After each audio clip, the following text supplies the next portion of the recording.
Hello dear students, स्वागत है आप सबका हमारे इस खूबसूरत से चैनल में। इस वीडियो से पहले हमने चैप्टर नंबर फर्स्ट डिस्कस किया था, हमारे आसपास के पदार्थ, मैटर इन आवर सराउंडिंग्स।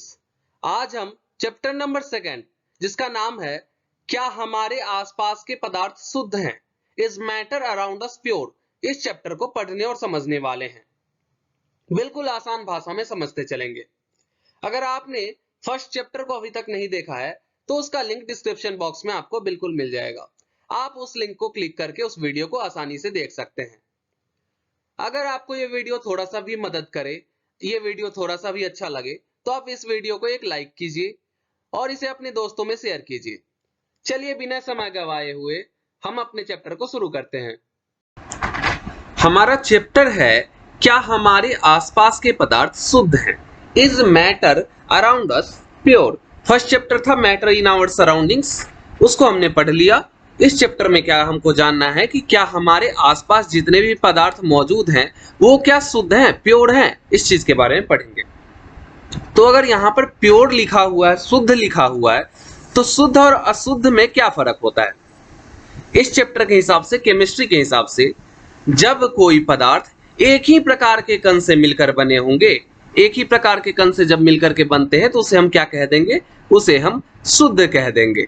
लेकिन अगर उसमें मिश्रण होगा, मिक्सचर होगा, एक से ज्यादा प्रकार के कण उसमें मौजूद होंगे, तब वो क्या हो जाएगा? वो अशुद्ध हो जाएगा। तो आइए शुरू करते हैं। हम कैसे जान सकते हैं कि बाजार से जो हम सामान खरीदते हैं, चाहे वो दूध खरीदे, घी खरीदे, मक्खन हो, नमक मसाला, या आजकल पानी बिक रहा है मार्केट में, पैकेज ड्रिंकिंग वाटर, तो मिनरल वाटर हो या जूस हो, ये सब जो हम खरीद रहे हैं वो शुद्ध है। ये कैसे जानेंगे?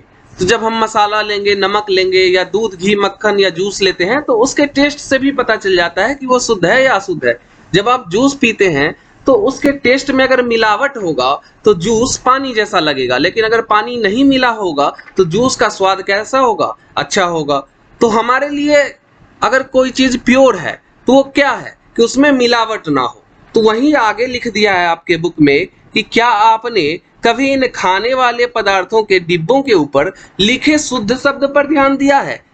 जो हम मार्केट से सामान खरीदते हैं उस पर क्या लिखा होता है? 100% प्योर है, ये शुद्ध शब्द लिखा होता है। तो आप इस शुद्ध शब्द पर ध्यान दिए हैं? दिए ही होंगे। एक साधारण व्यक्ति के लिए शुद्ध का अर्थ क्या होता है? हमारे और आपके लिए शुद्ध क्या होगा? कि पदार्थ में, जो हम पदार्थ खरीद रहे हैं मार्केट से, उसमें कोई मिलावट ना हो। अगर जूस पी रहे हैं तो उसमें जूस वाले ने पानी नहीं मिलाया हो तो जूस को हम कहेंगे कि प्योर जूस है, शुद्ध जूस है। लेकिन यही क्वेश्चन अगर हम वैज्ञानिकों से पूछे तो वैज्ञानिकों के लिए ये सभी वस्तुएं विभिन्न पदार्थों के मिश्रण है, इसीलिए शुद्ध नहीं है। मैंने अभी जस्ट बताया कि अशुद्ध किसको कहेंगे? जो एक से ज्यादा पदार्थों से मिलकर बने हो, यानी जिसमें विभिन्न पदार्थों के मिश्रण हो, तो वो क्या होंगे? शुद्ध नहीं होंगे बल्कि अशुद्ध होंगे। उदाहरण के लिए अगर वैज्ञानिक से पूछा जाए कि दूध का उदाहरण देंगे तो हम और आप तो कहेंगे कि दूध में पानी नहीं मिला है तो दूध शुद्ध है। लेकिन अगर हमारे और आपके हिसाब से जो दूध शुद्ध है उसको वैज्ञानिक को दिया जाए तो वैज्ञानिक जब उसकी जांच करेंगे तो वैज्ञानिक देखेंगे कि दूध में थोड़ा सा जल है, वसा यानी फैट है। क्या है? वसा यानी फैट है। उसके बाद प्रोटीन होता है दूध में। ये सब मिल करके, इन सभी के मिश्रण से दूध बना है। इसीलिए क्या होगा? वैज्ञानिक कहेंगे कि ये दूध भी शुद्ध नहीं है।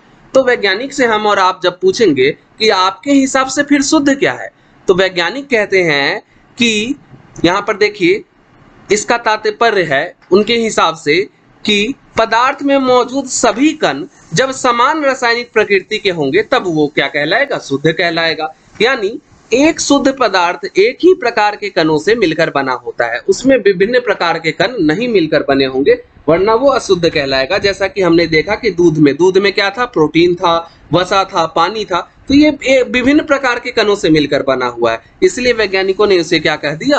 अशुद्ध कह दिया।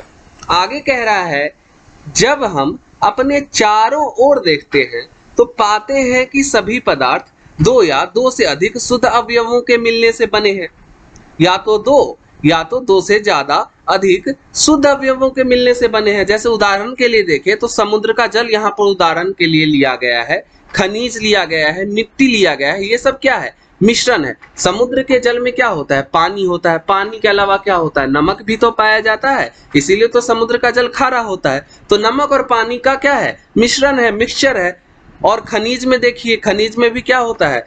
मिट्टी में क्या होता है? ये सब के सब एक मिश्रण है। मिट्टी में क्या होगा? मिश्रण है। मिट्टी में आपको मिट्टी भी मिलेगी, कंकड़ियां भी मिलेगी, तो सबके सब क्या है? मिश्रण है। अब मिश्रण क्या है वो हम आगे पढ़ते हैं कि मिश्रण किसे कहते हैं। आगे चलते हैं। मिश्रण क्या होता है कि मिश्रण जिसे पदार्थ कहा जाता है, मिश्रण जिसे पदार्थ कहा जाता है वो एक या एक से अधिक शुद्ध तत्वों या यौगिकों से मिलकर बना होता है। एक से ज्यादा। अगर आपसे पूछा जाए कि मिलावट किसे कहते हैं तो आप क्या कहेंगे? जैसे दूध में मिलावट कैसे होगा कि दूध में हम पानी मिला दिए तो दूध में मिलावट हो गया, यानी दूध और प्लस पानी अगर मिल गया तो वो क्या हो गया? मिश्रण हो गया दूध और पानी का। यानी किसी भी चीज में जब कुछ मिला देते हैं तब मिश्रण तैयार होता है, तब मिक्सचर तैयार होता है। यानी एक या एक से अधिक तत्वों या यौगिकों से मिलकर बना होता है ये मिश्रण। आगे चलते हैं। आगे है, किसी पदार्थ को अन्य प्रकार के तत्वों में भौतिक प्रक्रम द्वारा पृथक नहीं किया जा सकता है। इसका मतलब अभी जस्ट आगे वाले लाइन में क्लियर होगा एक एग्जांपल के थ्रू। हम जानते हैं कि जल में घुले हुए सोडियम क्लोराइड को वाष्पीकरण या आसवन विधि द्वारा जल से पृथक किया जा सकता है, ये तो आप लोगों को पता है। नमक और पानी को जब हम घोलते हैं तो क्या आप इसको पृथक कर सकते हैं, अलग कर सकते हैं फिजिकल मेथड के द्वारा, भौतिक प्रक्रम के द्वारा? नहीं कर सकते हैं। इसको अलग करने के लिए क्या होगा? नमक पानी को अलग करने के लिए पानी का आपको वाष्पीकरण करवाना पड़ेगा। तो पानी जब भाप बन के उड़ जाएगा तो नीचे सतह पर क्या मिल जाएगा आपको? नमक मिल जाएगा। तो इस तरह से पृथक कर सकते हैं। यद्यपि सोडियम क्लोराइड अपने आप में ही एक पदार्थ है और इसे भौतिक विधि के द्वारा इसके रासायनिक अवयवों में पृथक नहीं किया जा सकता है। हमने अभी देखा कि भौतिक मेथड जो है, भौतिक विधि के द्वारा इसको हम पृथक नहीं कर सकते हैं, अलग अलग नहीं कर सकते हैं। इसको करने के लिए हमको वाष्पीकरण करना पड़ा। यहाँ पर देखिए, इसी प्रकार चीनी भी एक पदार्थ है क्योंकि यह एक ही प्रकार का शुद्ध अवयव रखता है। चीनी भी तो एक पदार्थ है और इसका यौगिक समान रहता है, तो चीनी भी एक पदार्थ है, ये हमें पता है। पेय पदार्थ और मिट्टी में एक समान कण नहीं है। किसी भी स्रोत से प्राप्त होने वाली किसी एक पदार्थ के अभिलाक्षणिक गुण एक समान होंगे। ध्यान दीजिएगा, किसी भी स्रोत से प्राप्त होने वाले किसी एक पदार्थ के अभिलाक्षणिक गुण एक समान होंगे। इस प्रकार हम कह सकते हैं कि मिश्रण में एक से अधिक पदार्थ होते हैं। बिल्कुल, हमने देखा कि कोई भी चीज में मिलावट तब होगी जब ये एक या एक से अधिक पदार्थ आपस में मिक्स होंगे, तब हम उसको मिश्रण कह देंगे। ये क्या लाइन लिख दिया कि किसी भी स्रोत से प्राप्त होने वाले किसी एक पदार्थ के अभिलाक्षणिक गुण एक समान होंगे। कहने का मतलब अगर हम पानी लेते हैं तो पानी अगर हम आपके गांव के किसी कुएं से उठाएं, कहीं कुएं से निकाले, फिर हम किसी चापाकल से निकालते हैं और किसी हम दुकान से जाकर के खरीद लेते हैं, लेकिन पानी का जो फॉर्मूला होता है H2O, पानी का फॉर्मूला क्या होता है? H2O, वो तो सेम ही रहेगा, चाहे वो चापाकल का पानी हो, चाहे वो आपके कुएं का पानी हो, चाहे वो दुकान वाले से जो हम पानी अभी खरीद के लाए उसका पानी हो। सबका अभिलाक्षणिक गुण एक तरह ही होगा, सब पानी ही रहेगा। ऐसा तो नहीं है कि कोई दूध के बराबर हो जाएगा। तो यहाँ पर लिखा हुआ कि किसी भी जगह से हो, किसी भी स्रोत से हो, तो किसी भी स्रोत से प्राप्त होने वाली किसी एक पदार्थ के, एक पदार्थ में हमने एग्जाम्पल लिया पानी का, किसी एक पदार्थ के अभिलाक्षणिक गुण जो होंगे वो एक समान होते हैं। अब हमें मिश्रण के प्रकार के बारे में पढ़ना है। अवयवों की प्रकृति के अनुसार विभिन्न प्रकार के मिश्रणों का निर्माण होता है। किसकी प्रकृति के अनुसार? अवयवों की प्रकृति के अनुसार। इस तरह मिश्रण के कई प्रकार होते हैं। नीचे यहाँ पर आपको क्रियाकलाप एक एक्टिविटी दिया हुआ है, एक्टिविटी 2.1। कक्षा को 4 समूह में आपको बांटना है, जिसका नाम रखा गया है अ, ब, स और द। एक बीकर जिसमें 50 मिलीलीटर जल हो और 1 चम्मच कॉपर सल्फेट का जो पाउडर है वो समूह अ को हमको देना है। समूह ब को एक बीकर में 50 मिलीलीटर जल तथा 2 चम्मच कॉपर सल्फेट चूर्ण देंगे। याद क्या रखना है? अ को कितना दिया? 1 चम्मच दिया था और ब को क्या दिया? 2 चम्मच दे दिया। कॉपर सल्फेट और पोटेशियम परमैंगनेट या साधारण जो नमक हम किचन में यूज करते हैं वो समूह स और द को देंगे और दोनों को अवयवों की पृथक पृथक मात्रा दे, मतलब अलग अलग मात्रा में क्या दिए, नमक दे दिए। अब आगे आपसे पूछा जा रहा है कि अब पृथक पृथक समूह के उन अवयवों को मिलाकर मिश्रण तैयार करें। मतलब अब चारों समूह को जो दिया गया है उनको मिलाकर के क्या करना है, मिश्रण तैयार करना है। और मिश्रण जब तैयार हो जाए तो उनके रंग और बनावट के आधार पर एक रिपोर्ट तैयार करना है। तो जब रिपोर्ट तैयार हुआ तो हम क्या देखेंगे कि समूह और अ और ब को हमने देखा था कि कॉपर सल्फेट का मिश्रण मिला था, तो एक मिश्रण प्राप्त होता है, क्योंकि कॉपर सल्फेट का ही मिश्रण है तो एक ही तरह का मिश्रण उनको प्राप्त होता है। और इस मिश्रण का क्या होता है, बनावट भी सेम होती है, समान होती है। तो इस तरह के मिश्रण को ही हम क्या कहते हैं, समांगी मिश्रण कहते हैं अथवा विलयन कहते हैं। कैसा मिक्सचर कहेंगे, समांगी मिश्रण। तो देखिए यहाँ पर आपको समांगी मिश्रण का डिफिनीशन मिल गया, परिभाषा मिल गया। क्या अ और ब को क्या मिला था, कॉपर सल्फेट का मिक्सचर बनाने को मिला था, तो एक ही तरह का मिक्सचर उनको मिला, एक ही तरह का मिश्रण उनको प्राप्त होता है और जिसकी बनावट एक जैसी होती है, क्योंकि एक ही तरह का मिक्सचर है, एक ही तरह का मिश्रण है, तो बनावट एक जैसी होगी। बनावट एक जैसे होने के कारण इसको हम क्या कह दिए, समांगी मिश्रण कह दिए। इस तरह के मिश्रणों के कुछ अन्य उदाहरण हैं, देखते हैं क्या क्या है। जल में नमक हो या जल में चीनी हो, ये सब के सब क्या होंगे, समांगी मिश्रण के उदाहरण हैं। तो इस एक्टिविटी से आपको ये समझ में आ गया समांगी मिश्रण। आगे हम समझते हैं विलयन क्या है। विलयन मतलब, विलयन को इंग्लिश में हम लोग क्या कहते हैं पता है आप लोगों को, विलयन को हम लोग सॉल्यूशन कहते हैं, SOLUTION, सॉल्यूशन कहते हैं। तो सॉल्यूशन, व्हाट इज सॉल्यूशन पूछा जा रहा है, सॉल्यूशन क्या होता है। तो अगर हम हिंदी में सिंपल डेफिनेशन देखें, परिभाषा देखें, तो देखिए यहाँ पर मैंने लिख रखा है, दो या दो से अधिक पदार्थों का समांगी मिश्रण विलयन कहलाता है। समांगी मिश्रण हमने अभी जस्ट पढ़ा था क्रियाकलाप में, कहां पर पढ़ा था देख लेते हैं एक बार। यहां पर देखिए, जिसकी बनावट समान थी, देखिए एक मिश्रण प्राप्त हुआ था जिसकी बनावट कैसी थी, समान होती है। इस तरह के मिश्रण को हम क्या कहते हैं, समांगी मिश्रण कहते हैं। तो ऐसे समांगी मिश्रण जब दो या दो से अधिक पदार्थ का समांगी मिश्रण हो जाए तो क्या कहलाएगा, विलयन कहलाएगा। यहाँ पर आपके पुस्तक में लिख रखा है कि विलयन दो या दो से अधिक पदार्थों का समांगी मिश्रण है, बिल्कुल सही बात है। आप प्रतिदिन बहुत प्रकार के विलयनों को देखते होंगे। एग्जाम्पल दे रखा है, नींबू जल, नींबू पानी जो पीते हैं, सोडा जल, सोडा पानी जो पीते हैं, ये सब के सब क्या है, एक विलयन है, सॉल्यूशन है। प्रायः हम एक विलयन को ऐसे तरल पदार्थ के रूप में विचार करते हैं। जब भी हमको कोई सॉल्यूशन अगर सोचने को बोला जाए तो हम नींबू पानी के बारे में सोच लेते हैं, तरल पदार्थ के बारे में विचार कर लेते हैं। लेकिन विलयन प्रकृति में ठोस अवस्था में भी आपको मिलेगा, ठोस विलयन भी आपको मिलेगा, गैसियस विलयन भी आपको देखने को मिल जाएंगे। यानी ऐसा नहीं है कि सिर्फ और सिर्फ तरल पदार्थ के रूप में विलयन मौजूद होता है, आपको ठोस पदार्थ के रूप में भी सॉल्यूशन दिखेगा और गैसियस सॉल्यूशन भी देखने को मिल जाएंगे नेचर में, प्रकृति में। अब हम सॉल्यूशन के बारे में थोड़ा और पढ़ लेते हैं। सॉल्यूशन जो होता है, विलयन जो होता है, उसके कणों में समांगिकता होती है, एक जैसा होता है। उदाहरण के लिए अगर हम देखें, नींबू पानी का स्वाद हमेशा एक जैसा ही रहता है, समान रहता है। जब हम नींबू पानी किसी को देते हैं तो क्या उसका स्वाद बदल जाता है, खुद पीते हैं तब स्वाद बदल जाता है, नहीं, दोनों वक्त ही एक जैसा होता है। तो नींबू जल का स्वाद सदैव एक समान रहता है। यह क्या दर्शाता है, यह दर्शाता है कि इस विलयन में चीनी और नमक के कण समान रूप से वितरित होते हैं। अब आपके बुक में बॉक्स में ये बंद कर रखा है और लिखा है इसे भी जानने को। इसमें लिखा है मिश्र धातुएं क्या होती हैं।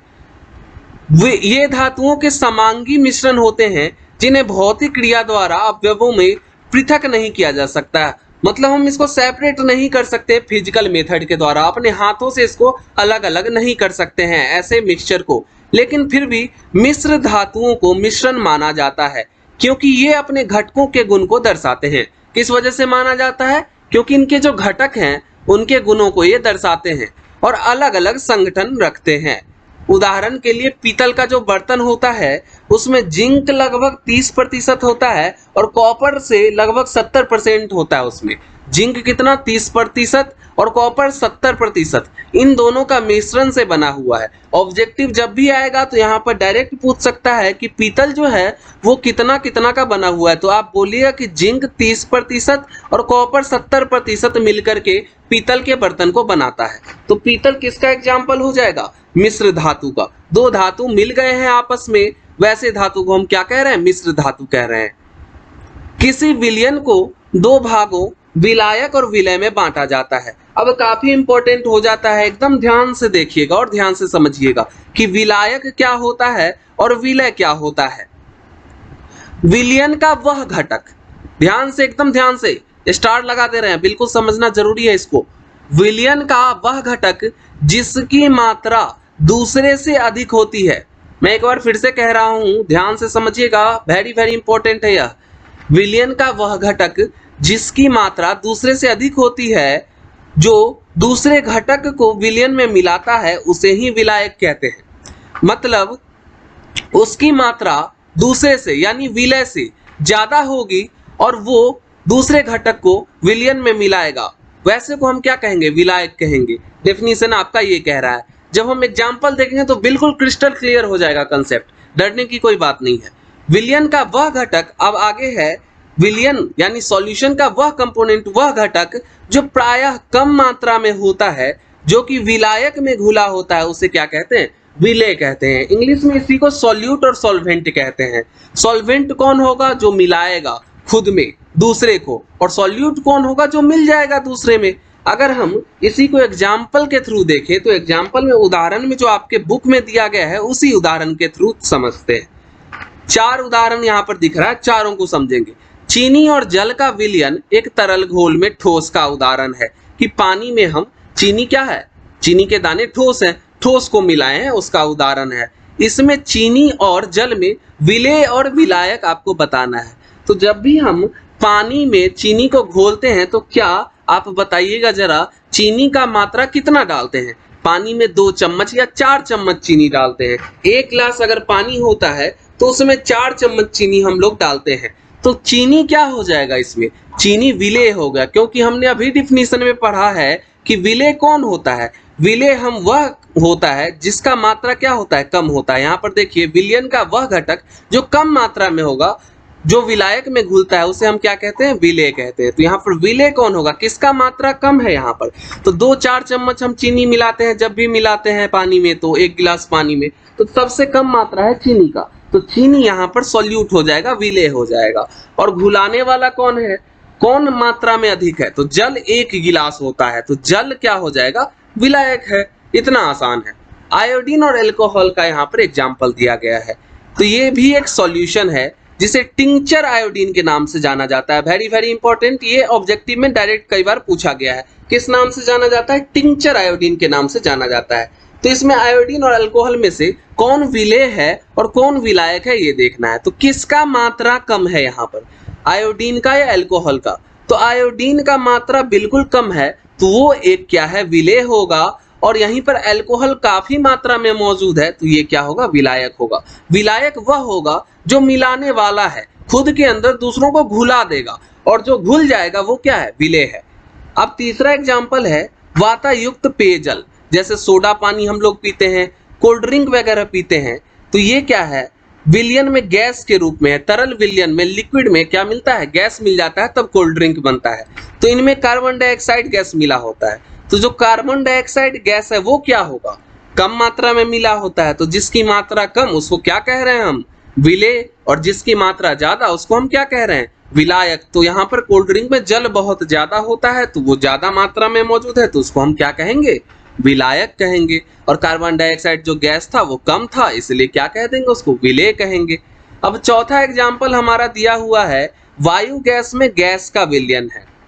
वायु गैस में क्या किसका विलयन होगा? गैसियस सॉल्यूशन होगा। तो यह मुख्यतः 2 घटकों से बना हुआ है, ऑक्सीजन 21% और नाइट्रोजन 78% का सामग्री मिश्रण है। तो अब देखिए ऑक्सीजन कितना है? ऑक्सीजन का परसेंटेज देखिए यहाँ पर 21 है और नाइट्रोजन का जो प्रतिशत है, परसेंटेज है, वो 78 है। तो जो ज्यादा मात्रा में मौजूद है वो क्या होगा, मिलाने वाला होगा, और जो कम मात्रा में मौजूद है वो मिलने वाला होगा। तो मिलाने वाले को हम क्या कह रहे हैं, विलायक, और जो मिलने वाला है उसको हम कह दे रहे हैं विलेय। तो यहाँ पर ऑक्सीजन विलेय हो जाएगा और ये जो नाइट्रोजन है 78% वो क्या हो जाएगा, विलायक हो जाएगा। यहाँ एग्जाम्पल से आपको क्रिस्टल क्लियर हो गया होगा कि विलेयक किसे कहते हैं और विलायक किसे कहते हैं।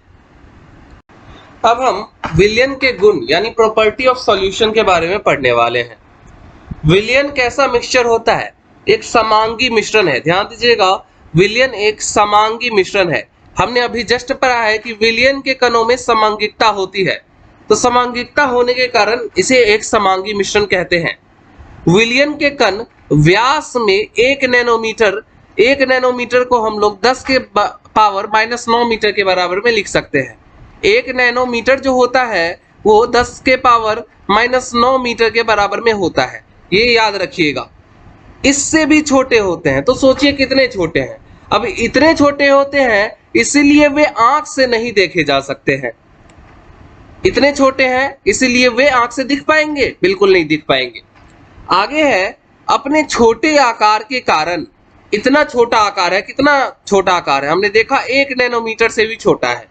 तो इतने छोटे होने के कारण विलयन के जो कण होते हैं वो गुजर रही प्रकाश की किरण को फैलाते नहीं है। अब इतना छोटा है तो कोई कण अगर इतना छोटा है तो अगर प्रकाश यहाँ से यहाँ आ रहा है इस डायरेक्शन में, तो वो उसके पाथ को चेंज नहीं करता है, ऐसे पाथ को चेंज नहीं करता है। अगर पार्टिकल थोड़ा सा बड़ा होगा तो क्या होगा, वहां से टकरा करके प्रकाश अपना रास्ता बदल देगा। लेकिन ये इतने छोटे हैं कि प्रकाश की किरण को फैलाते नहीं है, इसलिए विलयन में प्रकाश का मार्ग दिखाई नहीं देता, ना ही प्रकाश अपना मार्ग क्या करता है, चेंज कर रहा है विलयन के पार्टिकल से टकरा करके। अब चौथा है आपका, छानने की विधि द्वारा विलेय के कणों को विलयन में से पृथक नहीं किया जा सकता। हमने पहले ही पढ़ा है कि पृथक यानी अलग करना होता है, तो छान करके हम विलेय के कणों को विलयन में से पृथक नहीं कर सकते हैं। विलयन को जब हम शांत छोड़ देंगे तो विलयन को शांत छोड़ देने पर भी विलेय के कण नीचे नहीं बैठते हैं, अर्थात विलयन अस्थायी है। इससे हमें क्या पता चला कि विलयन क्या है, अस्थायी है। अब हम पढ़ने जा रहे हैं विलयन की सांद्रता के बारे में। विलयन जो सॉल्यूशन था उसके उदाहरण हमने देख लिए, चारों के चारों समझ में भी आ गया। सांद्रता यहाँ पर है विलयन की सांद्रता। ये क्या होता है, सांद्रता को हम इंग्लिश में कंसेंट्रेशन कहते हैं। सांद्रता की एक बारी परिभाषा देखते हैं। सांद्रता, कंसेंट्रेशन, विलेय और विलायक में हमने अंतर समझ लिया था। तो किसी भी विलायक में विलेय की घुली हुई निश्चित मात्रा को विलयन की सांद्रता कहते हैं। विलायक जिसका कंसेंट्रेशन, विलायक मतलब जो मात्रा में ज्यादा हो और विलेय जो कम हो। अगर पानी में चीनी मिलाते हैं तो पानी वहां पर विलायक और चीनी वहां पर विलेय होगा। तो किसी भी विलायक में, मान लीजिए विलायक के तौर पे हम क्या ले लिए, पानी ले लिए, तो उस पानी में विलेय की घुली हुई निश्चित मात्रा यानी कितना चीनी घुला हुआ है उसको हम क्या कहेंगे, विलयन की सांद्रता कहेंगे, सॉल्यूशन का कंसंट्रेशन कहेंगे। अब समझ में आ गया होगा। अब क्रियाकलाप यहाँ पर दिया हुआ है 2.2 में हमने देखा कि समूह अ और समूह ब के पास एक ही पदार्थ के विभिन्न आभाओं के रंगों के विलयन है। ये हमने 2.2 में पढ़ रखा है। हम लोग जानते हैं कि विलयन में पृथक पृथक मात्रा में विलायक और विलेय पदार्थ होते हैं, बिल्कुल होते हैं।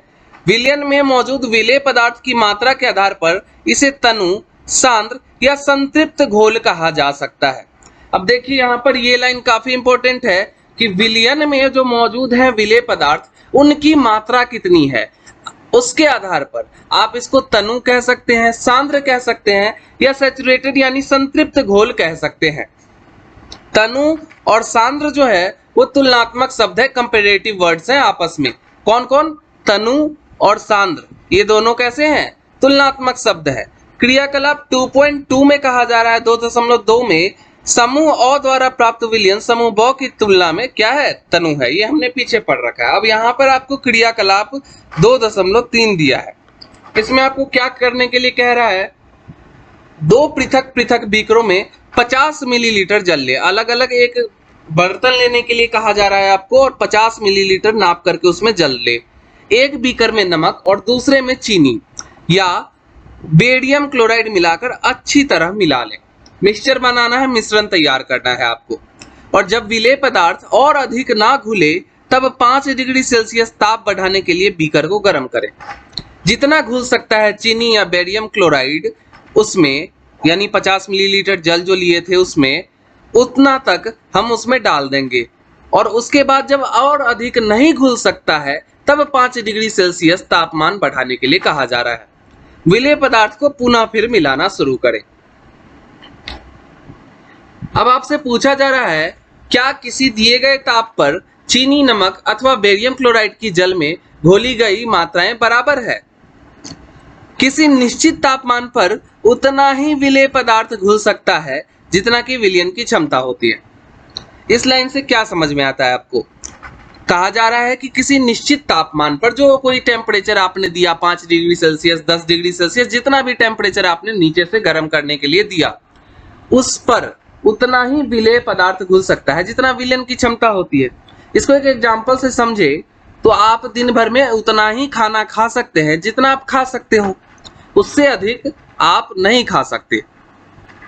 उसी तरह से किसी निश्चित तापमान पर उतना ही विलेय पदार्थ घुल सकता है जितना कि विलयन की क्षमता होगी। अगर उसकी क्षमता उससे ज्यादा घुलाने की नहीं है तो उससे ज्यादा नहीं घुलेगा। बिल्कुल उसी तरह जितना कि आपके खाने की क्षमता होती है उससे ज्यादा आप नहीं खा सकते हैं। दूसरे शब्दों में अगर बात करें तो दिए गए तापमान पर यदि विलयन में विलेय पदार्थ नहीं घुलता है तो उसे संतृप्त विलयन कहते हैं। मतलब जैसे कि आपका पेट भर जाता है तो आप और अधिक नहीं खा सकते हैं। उसी तरह किसी भी तापमान पर यदि विलयन में जो विलेय पदार्थ हम डाल रहे थे घुल रहा था वो और नहीं घुल सकता है तो उसे संतृप्त विलयन कहते हैं। मतलब वो विलयन तृप्त हो गया, सैचुरेटेड हो गया और नहीं घुल सकता है। विलेय पदार्थ की वह मात्रा जो इस ताप पर संतृप्त विलयन में उपस्थित है उसकी घुलनशीलता कहलाती है। यही इसकी सॉल्युबिलिटी कहलाती है। कितनी मात्रा, यहाँ पर ध्यान दीजिएगा, विलेय पदार्थ की कितनी मात्रा इस ताप पर, दिए गए तापमान पर संतृप्त विलयन में उपस्थित है, मतलब कितना खा करके उसका पेट भर गया, वो उसकी क्या होगी, कैपेसिटी होगी खाने की। उसी तरह उस ताप पर संतृप्त विलयन में कितना मात्रा उपस्थित है उसकी वो क्या कहलाएगी, घुलनशीलता या सॉल्युबिलिटी कहलाएगी। अब बात करें यदि एक विलयन में विलेय पदार्थ की मात्रा संतृप्तता से कम है तो उसे असंतृप्त विलयन कहा जाता है। बिल्कुल उसी तरह जो आपको खाना मिला, जितना आप खा सकते हो उससे कम मिला तो आपको क्या कहलाएगा, तृप्त है आप बिल्कुल तृप्त नहीं है, आपका पेट बिल्कुल भरा नहीं है तो आप अतृप्त कहलाएंगे। तो उसी तरह अगर कोई एक सॉल्यूशन है, विलयन है, उसमें जो हम घोलने के लिए चीनी या नमक डाल रहे थे, जो विलेय पदार्थ डाल रहे थे उसकी मात्रा कम है, यानी जितना जो सॉल्यूशन है, जितना वो सॉल्युबिलिटी था उसका, उससे हम कम डालते हैं तो क्या कहेंगे, वो असंतृप्त विलयन कहा जाएगा। मतलब वो अभी तृप्त नहीं हुआ है, उसमें और पदार्थ घुल सकता है। अगर हम और पदार्थ ऐड करेंगे तो और भी पदार्थ घुल सकता है, अभी वह तृप्त नहीं हुआ है, असंतृप्त विलयन कहा जाएगा, अनसैचुरेटेड सॉल्यूशन कहा जाएगा। यदि विलयन में विलेय पदार्थ की सांद्रता संतृप्त स्तर से कम हो तो उसे असंतृप्त विलयन कहते हैं। बिल्कुल सेम लाइन है कि अगर विलेय पदार्थ की सांद्रता यानी कंसंट्रेशन संतृप्त स्तर, जहां से उसका पेट भर जा रहा था, जैसे कि आपका पेट भर रहा है खाना खाने से, उसी तरह सॉल्यूशन का जहां पर स्तर होता है, एक संतृप्त स्तर होता है सैचुरेट करने का, कि हाँ भाई इस टेम्परेचर पर इससे ज्यादा घुल नहीं सकता है कोई भी, तो वो स्तर से कम हो तो उसे हम क्या कहेंगे, असंतृप्त विलयन कहते हैं। आगे है, यदि आप किसी विशिष्ट ताप पर एक संतृप्त विलयन ले तथा उसे धीरे धीरे ठंडा करें तो क्या होगा। तो उपरोक्त दिए गए क्रियाकलाप से हम कह सकते हैं कि दिए हुए एक निश्चित तापमान पर, देखिए यहाँ पर उत्तर दे दिया गया, दिए हुए निश्चित तापमान पर पृथक पृथक पदार्थों की विलयन क्षमता भिन्न होती है। अलग अलग पदार्थ लेंगे तो उनकी विलयन क्षमता अलग अलग होगी। विलायक की मात्रा द्रव्यमान अथवा आयतन में घुले हुए विलेय पदार्थों की मात्रा को, अथवा विलेय पदार्थ की मात्रा जो विलयन के किसी दी गई मात्रा अथवा आयतन में उपस्थित हो, उसे विलयन की सांद्रता कहते हैं। थोड़ा कंफ्यूजिंग इसका डेफिनेशन दिया गया है बुक में कि विलयन की सांद्रता क्या है, तो यहाँ पर डेफिनेशन हमने पहले ही पढ़ रखा है। यहाँ देखिए कहा गया, ये सांद्रता क्या है। सांद्रता किसी भी विलायक में, विलायक क्या होता है, जिसका कंसंट्रेशन ज्यादा हुआ, मतलब जिसका वो मात्रा में ज्यादा मौजूद होगा। जैसे जल और पानी में पानी ज्यादा मात्रा में मौजूद होता है, तो किसी भी विलायक में जो विलेय जो घुल रहा है, तो विलेय की घुली हुई निश्चित मात्रा को हम क्या कहते हैं? विलयन की सांद्रता कहते हैं। इसी चीज को यहाँ पर लंबा चौड़ा करके लिख दिया गया है ताकि बच्चा थोड़ा सा कंफ्यूज कर सके। तो आप पहले वाला डिफिनीशन भी याद रख सकते हैं या आप समझ सकते हैं। विलयन की सांद्रता किसे कहते हैं, ये यहाँ पर जो डिफिनीशन मैंने अभी दिखाया ये आप देख सकते हैं। तो विलयन की सांद्रता देखिए यहाँ पर फॉर्मूला दिया गया है। फॉर्मूला क्या है, अगर आपने समझ गया है, आपने अगर समझा है, तो आप बिल्कुल आसानी से फॉर्मूला खुद भी लिख सकते हैं कि विलयन की सांद्रता क्या होगा, किसी भी सॉल्यूशन का कंसंट्रेशन क्या होगा। तो हमने पढ़ा है कि जितना विलेय की मात्रा, यानी जो नमक और चीनी और जो पानी है, तो उसमें पानी में कितना चीनी घुला है और जो विलयन की मात्रा है उसको हम कंपेयर कर रहे हैं। देखिए विलेय की मात्रा बटे विलयन की मात्रा क्या कहलाएगा? विलयन की सांद्रता कहलाएगा। कैसे? विलेय की मात्रा कितना चीनी घुला है और विलयन की मात्रा जो घुला रहा है वो कितना मौजूद है, यही तो था विलयन की सांद्रता। तो ये एक फॉर्मूला का रूप ले लिया है। आप इस तरह से इसको बॉक्स बना करके लिख लीजिए या याद कर लीजिए, कहीं पर साइड में लिख लीजिए, एक डायरी लिखते जाइए, नोट्स बनाइए और वहां पर आप नोट डाउन कीजिए कि विलयन की सांद्रता बराबर क्या होगा? विलेय की मात्रा जितना होगा बटे विलयन की मात्रा। ये जब न्यूमेरिकल आप सॉल्व करेंगे आगे तो उसमें काम आएगा। विलयन की सांद्रता को दर्शाने की बहुत सी विधियां हैं, बहुत सारे मेथड है, लेकिन हम जो है यहाँ पर सिर्फ 2 विधियों के बारे में चर्चा करेंगे। पूरा हम लोग यहाँ पर पीएचडी नहीं करेंगे। पहला है द्रव्यमान या विलयन के द्रव्यमान प्रतिशत। कैसे दिखाएंगे इसको? विलेय पदार्थ का जो हमारा द्रव्यमान है और विलयन का जो द्रव्यमान है उसको 100 से गुना कर देंगे। विलेय पदार्थ का द्रव्यमान बटे विलयन का द्रव्यमान गुने 100। प्रतिशत निकाल रहे हैं, द्रव्यमान प्रतिशत निकाल रहे हैं, तो 100 से गुना करेंगे तो हमको प्रतिशत में निकल जाएगा। दूसरा है द्रव्यमान या विलयन के आयतन प्रतिशत। देखिए यहाँ पर क्या है, प्रतिशत कह रहा है, तो यहाँ भी 100 से गुना करेंगे और निकलेगा कैसे? विलेय पदार्थ का जो द्रव्यमान है और विलयन का जो आयतन है उसको 100 से गुना कर देंगे तो निकल जाएगा। ठीक है, यहाँ पर पीछे हमने यहाँ पर 3 फॉर्मूला पढ़ा है। पीछे हमने क्या पढ़ा है? विलयन की सांद्रता क्या था? विलयन की मात्रा बटे विलयन, विलेय की मात्रा बटा विलयन की मात्रा। पहले क्या था? विलेय, बाद में था नीचे विलयन। यहाँ पर क्या है? द्रव्यमान में विलेय पदार्थ का द्रव्यमान बटा विलयन का द्रव्यमान। उसी तरह यहाँ पर द्रव्यमान या विलयन के आयतन प्रतिशत में विलेय पदार्थ का द्रव्यमान बटा विलयन का आयतन, क्योंकि यहाँ पर आयतन का प्रतिशत निकाल रहे हैं। तो आयतन वाले में नीचे में आयतन है, द्रव्यमान वाला में विलयन का नीचे में क्या आ जाएगा? द्रव्यमान है। बाकी सब कुछ क्या है? सेम है। तो ये फॉर्मूला आप ध्यान में रखिएगा, अभी न्यूमेरिकल बनाने में काम आएगा। अब अगला टॉपिक है निलंबन क्या है? What is suspension? सस्पेंशन क्या होता है ये आपसे पूछा जा रहा है। पीछे जो क्रियाकलाप हुआ उसमें जो समूह 100 के द्वारा पाया गया जो विषमांगी घोल जो ठोस द्रव्य में परिक्षेपित हो जाता है उसको हम निलंबन कहते हैं। वो 2.2 की बात है, आसान भाषा में समझते हैं हम। निलंबन एक विषमांगी मिश्रण है, यानी हेट्रोजीनस मिक्सचर है, जिसमें विलेय पदार्थ कण घुलते नहीं हैं बल्कि माध्यम की समष्टि में निलंबित रहते हैं। ये निलंबित कण आंखों से देखे जा सकते हैं। मतलब यहां से यहां तक में आपको निलंबन का डिफिनीशन दिया हुआ है। एग्जाम्पल में बाद में देखते हैं एग्जाम्पल आगे, लेकिन इसको हम डायग्राम के थ्रू समझते हैं। यहाँ पर आप देख सकते हैं डायग्राम बना हुआ है। एक बीकर लिया गया है, कोई बर्तन लिया गया है और यहाँ पर देखिए बर्तन में जल है मौजूद। क्या है मौजूद? जल है मौजूद। जल में हमने कुछ घोल रखा था। जल में कुछ घोला होगा, वो हमें नहीं पता क्या घोला है। जो आपको ये ब्लू ब्लू सा दिख रहा है बीच बीच में, यहाँ पर ऐसे ऐसे, ये क्या है? जो हमने घोल रखा था वो मौजूद है। तो अभी आप लोग यहाँ पर क्लियरली देख पा रहे हैं कि जो ये जो ब्लू डॉट से दिखाया जा रहा है ये हम लोग आंखों से देख पा रहे हैं। तो ये कैसा मिश्रण होगा? विषमांगी मिश्रण होगा, जिसमें जो घोले थे पदार्थ वो घुला नहीं है। अगर घुल जाता तो ये हमें नहीं दिखता, नहीं घुला तभी तो दिख रहा है। तो विलेय के जो पदार्थ थे, जो कण है, वो घुले नहीं है, बल्कि जो माध्यम है, यानी जिस माध्यम में हम जल में घोल रहे थे ना, तो जल हमारा माध्यम होगा यहाँ पर। तो जो माध्यम जल था उसकी समष्टि में निलंबित रहते हैं, सस्पेंडेड है। मतलब इधर उधर वहीं पर तैर रहा है, घुले नहीं है। और जो ये निलंबित कण है उनको आंखों से देखे जा सकते हैं। तो देखिए ब्लू ब्लू सा जो यहाँ पर निलंबित कण है उनको तो हम आंखों से देख सकते हैं, और ये इसी में क्या है, सस्पेंडेड है। और मिक्सचर कैसा है, विषमांगी मिक्सचर यानी हेटेरोजीनस मिक्सचर है। तो ये यहाँ पर निलंबन हो जाएगा। अगर हम बात करें निलंबन के गुणधर्म की, प्रॉपर्टी क्या क्या होते हैं सस्पेंशन का, तो यह एक विषमांगी मिश्रण है। हमने देख लिया कि ये एक हेटेरोजीनस मिक्सचर है। उसके बाद ये कण आंखों से देखे जा सकते हैं। बिल्कुल हमने दोनों ही बात यहाँ पर देख लिया। ये आंखों से दिख रहे हैं ब्लू ब्लू डॉट, तो ये क्या होंगे, विषमांगी मिश्रण है। तो दोनों ही पॉइंट हमने क्लियर कर लिया कि ये एक विषमांगी मिश्रण है और ये कण आंखों से देखे जा सकते हैं। ये निलंबित कण प्रकाश की किरण को फैला देते हैं, जिससे उसका मार्ग दृष्टिगोचर हो जाता है।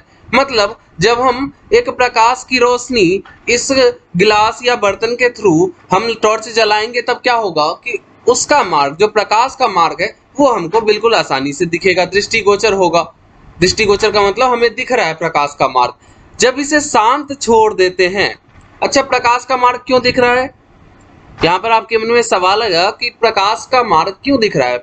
एक बार आपको याद है कि पीछे जहां पर हमने पढ़ा था कि 1 नैनोमीटर 10⁻⁹ मीटर के बराबर होता है, उससे भी जब छोटे कण थे पदार्थ के, तब प्रकाश का मार्ग नहीं दिख रहा था। लेकिन यहाँ पर क्या हुआ कि इतने बड़े पार्टिकल, इतने बड़े कण यहाँ पर हैं, ब्लू ब्लू सा जो दिख रहा है गोल गोल सा, ये इतने बड़े कण हैं कि ये प्रकाश का मार्ग को दृष्टिगोचर कर देते हैं। मतलब प्रकाश का मार्ग इतने बड़े कण होने के कारण जब प्रकाश को हम टॉर्च वगैरह को जलाते हैं और ग्लास के थ्रू देते हैं रोशनी को, तो क्या होता है कि कण बड़े होने के कारण ये प्रकाश का मार्ग को क्या करवा देता है, आसानी से दिखा देता है। लेकिन यहीं पर अगर कण छोटा होता, जैसे कि पिछले बार हमने पढ़ा था 1 नैनोमीटर से भी छोटा था, जब आपको याद होगा, तो जब 1 नैनोमीटर से छोटा था तब क्या होता था, प्रकाश का मार्ग तो नहीं दिखता था, लेकिन अब दिख रहा है। वजह साफ है, क्योंकि ये पार्टिकल कैसा है, कण कैसा है, बड़ा है, आंखों से भी देख सकते हैं, इतना बड़ा है। और जब इसे शांत छोड़ देते हैं, तब ये कण नीचे की ओर बैठ जाता है। बिल्कुल नमक पानी का भी घोल अगर आपने देखा होगा, तो थोड़ी देर के बाद जब आप शांत छोड़ देते हैं तो नमक कहाँ चला जाता है, नीचे बैठ जाता है सतह पर, चीनी नीचे बैठ जाता है, जो घुला हुआ नहीं रहता है चीनी। अर्थात निलंबन अस्थायी होता है। कैसा होता है, अस्थायी नहीं होता है, अस्थायी होता है। छानने के विधि द्वारा इन कणों को मिश्रण से पृथक किया जा सकता है। तो इसको छानने की विधि के द्वारा पृथक यानी अलग किया जा सकता है। जब सभी कण नीचे बैठ जाते हैं तो निलंबन क्या होता है, समाप्त हो जाता है, तथा विलयन में प्रकाश की किरण का प्रकीर्णन रुक जाता है। ये इतना आपको क्लियर होगा। आगे हम लोग पढ़ते हैं कोलाइडल क्या होता है। कोलाइडल विलयन ज्यादा अलग नहीं है। अभी हमने पढ़ा है ना, ऊपर हमने जो पढ़ा है निलंबन और उनके गुणधर्म, बिल्कुल उसी के तरह है। फर्क आपको एक दो गुणधर्म में आएगा, जैसे कि कोलाइडल को जो विलयन होगा, कोलाइडल विलयन, कोलाइडल सॉल्यूशन, उसको आप छानने की विधि के द्वारा नहीं अलग कर सकते हैं। और उसी तरह वहां पर हम देखे थे कि वहां पर हम अपने आंखों से देख सकते थे उनके कणों को, लेकिन यहाँ पर आप क्या कर सकते हैं, नहीं देख सकते हैं।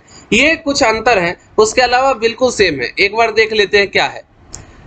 निलंबन की अपेक्षा, यहाँ पर देखिए क्या लिखा है, निलंबन की अपेक्षा कणों का आकार छोटा होता है। यहाँ पर कैसा होता है, निलंबन में बड़ा था, लेकिन निलंबन की अपेक्षा कणों का जो आकार होता है कोलाइडल सॉल्यूशन में, कोलाइडल विलयन में, वो कैसा होता है, छोटा होता है। और इसके कारण यह मिश्रण कैसा होता है, समांगी प्रतीत होता है। ऐसा लगता है कि छोटा है और यह मिश्रण बिल्कुल समांगी है, लेकिन ऐसा होता नहीं है। वास्तविकता में विलयन विषमांगी मिश्रण है।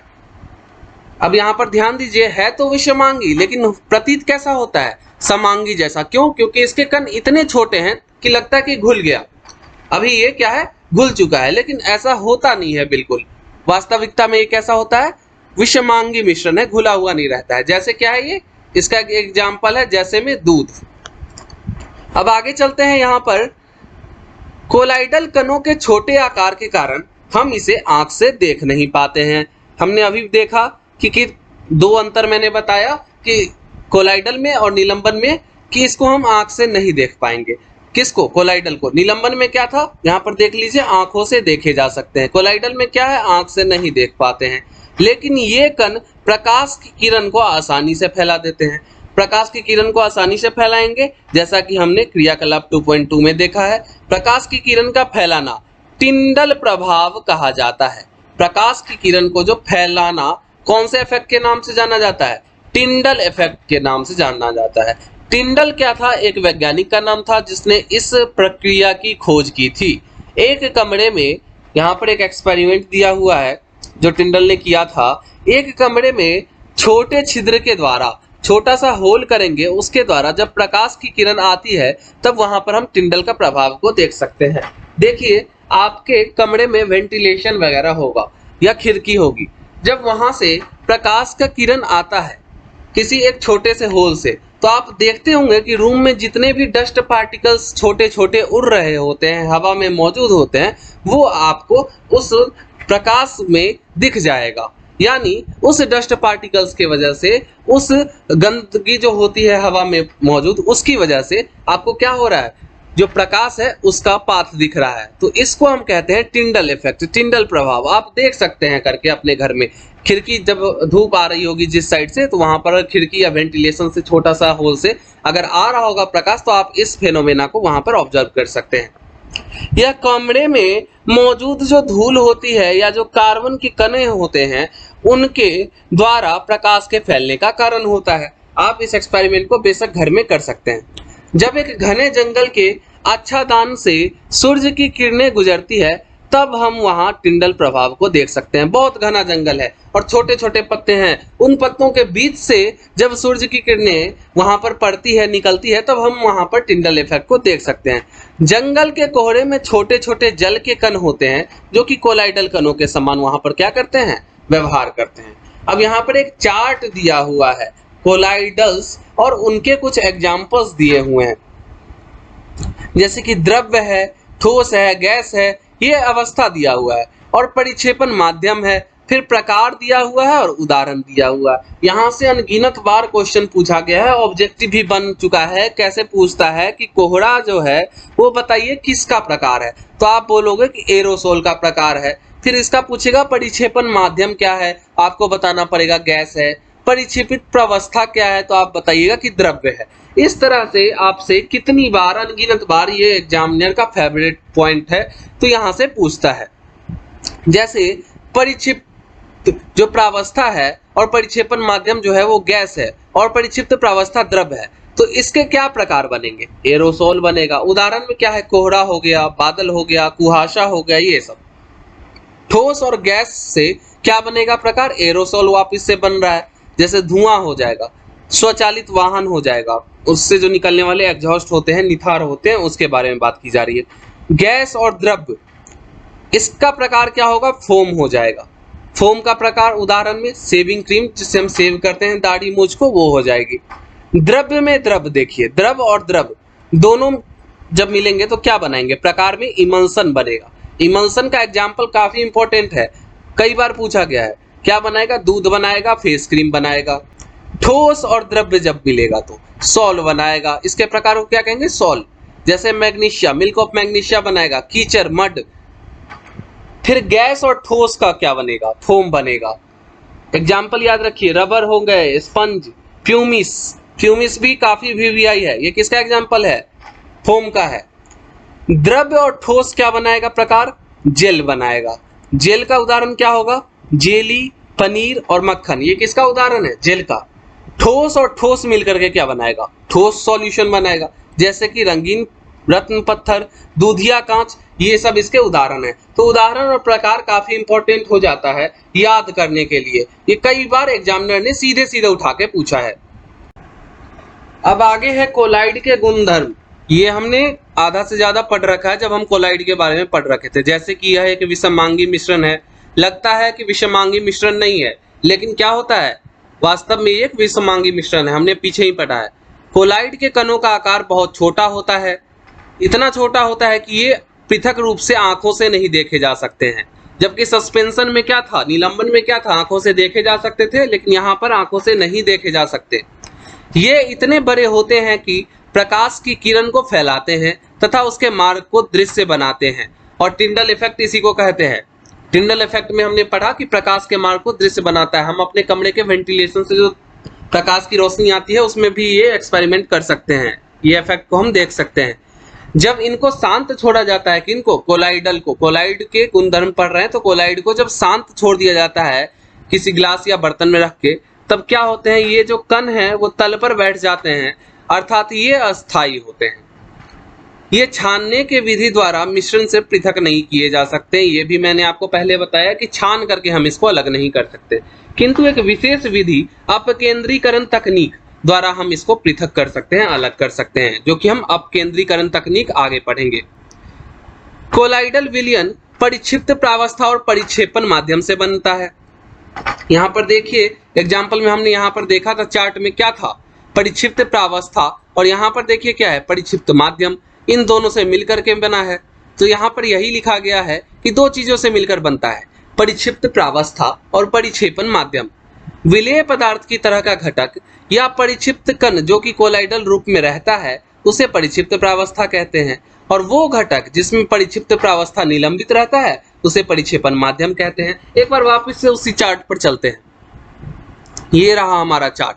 क्या कहा जा रहा है परिक्षिप्त प्रावस्था और परिक्षेपण माध्यम के बारे में, कि जिस माध्यम में, देखिए जिस माध्यम में आपने, जैसे ये द्रव और गैस दे रखा है, तो गैस में हमने क्या किया है, द्रव्य को मिलाया है, तो गैस क्या हो गया, यहाँ पर माध्यम की तरह काम किया जा रहा है, गैस जो है ये माध्यम की तरह काम कर रहा है, इसीलिए हम इसको परिक्षेपण माध्यम कह दिए। और द्रव्य जो है वो परिक्षिप्त प्रावस्था हो गया, यहाँ पर ये परिक्षिप्त प्रावस्था, और जो माध्यम की तरह काम कर रहा है उसको हम क्या कह दिए, परिक्षेपण माध्यम। तो यही लिख दिया है यहाँ पर कि विलेय पदार्थ की तरह का घटक या परिक्षिप्त कण जो कि कोलाइडल रूप में रहता है उसे परिक्षिप्त प्रावस्था कहते हैं, जो कोलाइडल के रूप में रहता है, और जो घटक जिसमें परिक्षिप्त प्रावस्था निलंबित रहता है उसको हम परिक्षेपण माध्यम कहते हैं।